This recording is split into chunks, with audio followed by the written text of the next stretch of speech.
రాష్ట్రంలో రాజకీయంలో అత్యంత స్పీడ్గా పోతున్న జనసేన పార్టీ అనే దానికి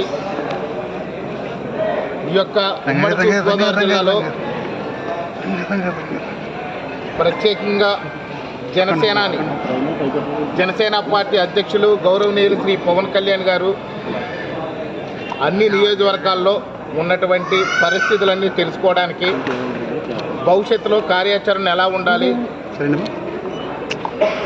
ఎక్కడెక్కడ ఏ గ్యాప్లు ఉన్నాయి, అత్యధిక మెజారిటీతో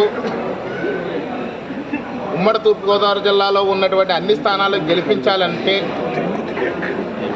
ఏమేమి చర్యలు తీసుకోవాలి, అభ్యర్థులకు ఏమేమి సూచనలు ఇవ్వాలి, ఎవరు అభ్యర్థి అయితే బాగుంటుంది, ఎవరైతే పక్కాగా గెలిపించగలరు, అదేవిధంగా ఇక్కడ ఉన్నటువంటి పరిస్థితులు ఏంటి, ఇక్కడ ఏమేమి వనరులు దోపిడీలకు గురవుతున్నాయి, అధికార పార్టీ వల్ల ఏమేమి ఇబ్బందులు వస్తున్నాయి అన్నీ పూర్తి స్థాయిలో తెలుసుకోవడానికి మరొకసారి ఉమ్మడి తూర్పుగోదావరి జిల్లాకి ఇచ్చేస్తున్నారు.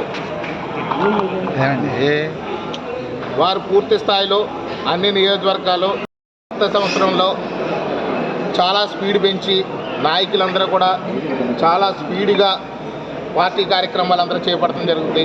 మా సేనాని కూడా అందరూ కూడా మంచి మంచి సూచనలు ఇచ్చి పార్టీని ముందుకు తీసుకెళ్ళి ఎక్కడెక్కడైతే ఈ యొక్క జనసేన టికెట్లు తీసుకుంటారో అత్యధిక మెజారిటీతో గెలిపించడమే ఒక కర్తవ్యంగా పెట్టుకున్నారు.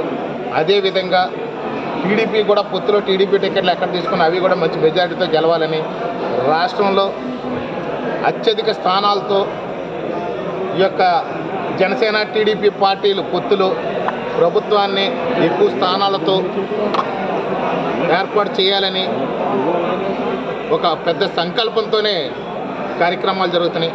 ఖచ్చితంగా జనసేన పార్టీ టీడీపీ పార్టీలు రెండూ కలిసి ప్రభుత్వాన్ని ఏర్పాటు చేసి ప్రజల కష్టాలు తీర్చి ఈ సైకో పరిపాలన నుంచి విముక్తి కలిగేలాగా మా సేనాని అడుగులు వేస్తున్నారు. దీనికి మరింత స్పీడ్ పెంచి ఈ యొక్క 2024 సంవత్సరం రేపు జనవరి 1 నుంచి ఇంకా స్పీడ్ అయ్యే అవకాశమే కాదు, ఖచ్చితంగా మంచి స్పీడ్లో తీసుకెళ్తారని చెప్పేసి మా అందరికీ పూర్తి నమ్మకం.